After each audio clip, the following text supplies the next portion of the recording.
Hi and welcome to another pinball video. This video is now about really basic questions. I don't say stupid questions because there are no stupid questions. If there is something that is really obvious or really clear for everybody who knows something about pinball, it isn't really clear for anybody who just starts this whole pinball stuff, who's just getting started with pinball. And believe me, I had those same questions when I was just getting started. So, which is why I want to answer just a few of those really basic questions, because I don't want that you ask somebody those questions and look like a fool or feel like a fool afterwards, because believe me, looking back, I feel like a fool for not knowing those things. So let's get things started. First thing I want to talk about are something on the play field, and I want to show you exactly what I'm talking about. Well, I am talking about those things right here. Those balls. You know, sometimes it's not 3 balls. On some pinball machines, it's just 1 ball. So let's just forget about all the other 2 balls up there. So sometimes you just have this 1 ball. And yeah, I think it was back in 2009 when I really just got started with pinball. I went to a bar and they used to have an Indiana Jones pinball machine, which also had like one of those balls on the play field. So I started the machine and I realized, wait a second, this ball, it's hanging right there. It's not coming down. There's a ball stuck on the play field.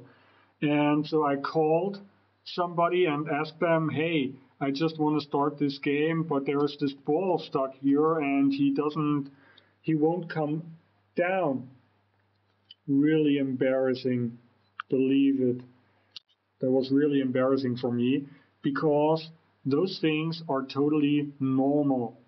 Sometimes on pinball machines you have a ball that is stuck somewhere, but it's meant to be this way because those things are called captive balls. Well, captive balls are balls that are just hanging somewhere on the play field, and in some missions, you know, in this case it would be the meltdown mission, you have to hit the ball so that the ball rolls up and hits another target. Or in this case, it has to roll up over this rollover right here, but to stabilize this one, what was it called? Reactor. But you have to hit this captive ball hard enough so that it doesn't only roll over this one contact, but that it actually also has enough speed to hit this ball, so that this ball is rolling over this contact to stabilize reactor number 2. But again, he has to roll all the way up to hit the 3rd ball as well, and the 3rd ball still has to roll up, and oh no, there's like reflections right there, to hit this little orange target back there to finally also stabilize reactor number 3. So yeah, when you have a ball stuck on the play field somewhere that really looks like it's stuck, it's not rolling, coming down, then it's probably something called a captive ball. So that's the first embarrassing thing that happened to me.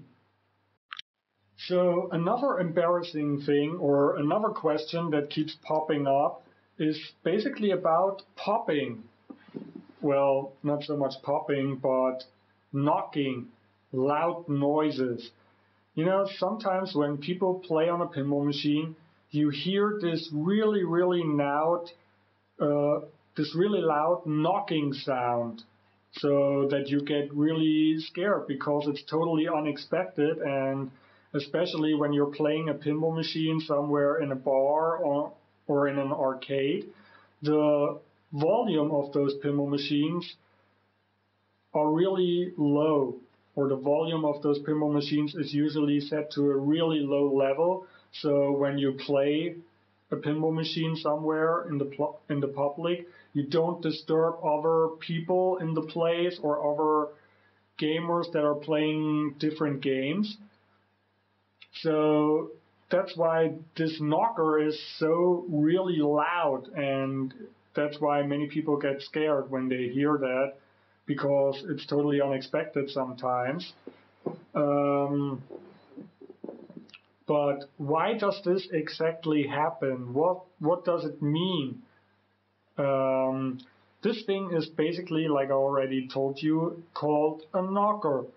A knocker is like a little mechanism that sits somewhere in the back box that is just pushing a plunger against the back box to make a really loud knocking sound. But what is it good for? It's basically the sign that you just won a replay, a free game.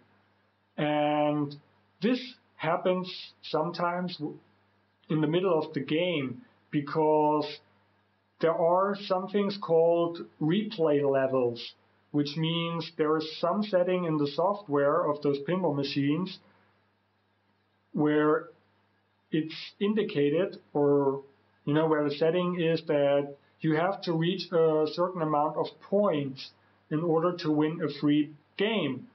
So in some pinball machines, it's like the first replay level is, I don't know, 50 million points. So as soon as you reach 50 million points, you win a free game. And that's when you hear the knocking sound. And then maybe the next one you get at 100 million points, and then the next one you get at 200 million points, and so on. The operator can put different values inside. So, yeah, that's basically what it is. So every time you hear the knocking sound, even if you are scared, feel the joy because you just won a free game. Yeah. So, but sometimes you hear this knocking sound at the end of the game, when you have already stopped playing the game. So what is that all about? Well, it still means that you got a free game, that you just won a replay. But why, even if you didn't reach the points? And why are there some numbers showing up on the display sometimes? Well, let's get into it.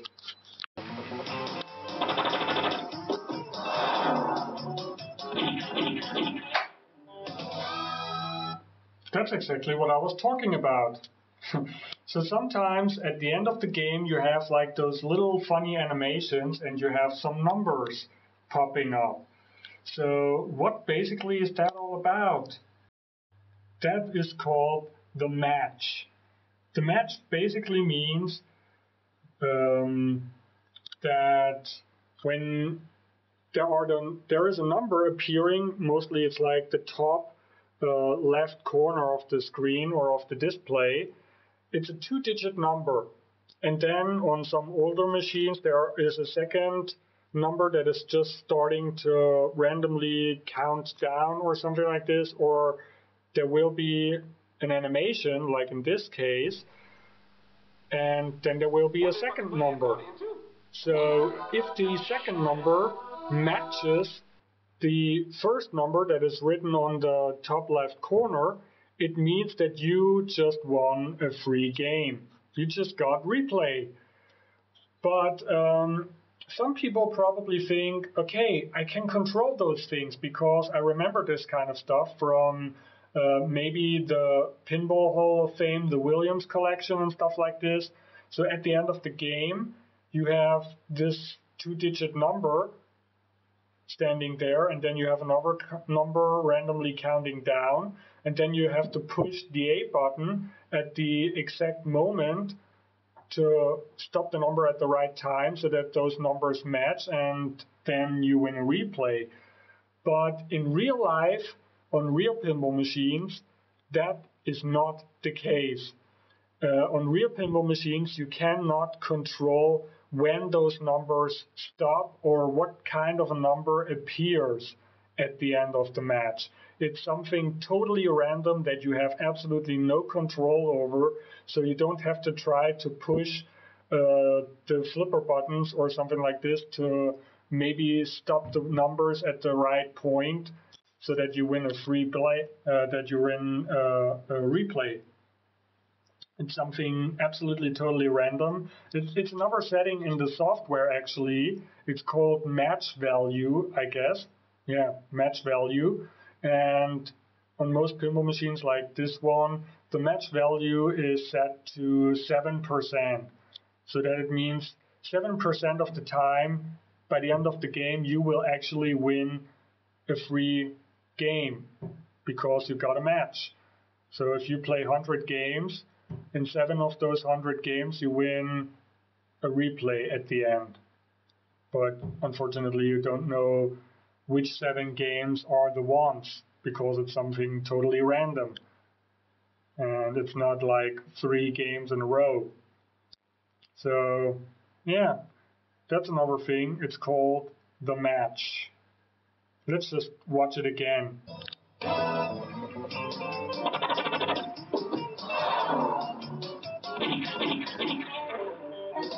See, those numbers didn't match. 0, 0 or 00 and 50 didn't match. So that's basically all there is to talk about. So now we've learned what the knocker is good for, what it's telling us. We've learned what it's up with those 2 different crazy numbers by the end of the game, and we've discovered what's up with those stuck balls on the playfield that are actually just called captive balls. So, yeah, I hope I could help you a little. I hope that now you don't have to ask those questions and embarrass yourself in front of some pinball fans or people who already know stuff like that. But, yeah, I had to ask those questions as well when I was starting with pinball, and now I kind of feel like a fool. But, you know, how the hell should you know this kind of stuff if you've never played pinball in your entire life? So, yeah, that's that. See you next time in one of my other videos. The good thing is I can now show you some pictures in my other videos from the league final that I was already talking about. So see you then. Subscribe, leave a comment, whatsoever. Bye.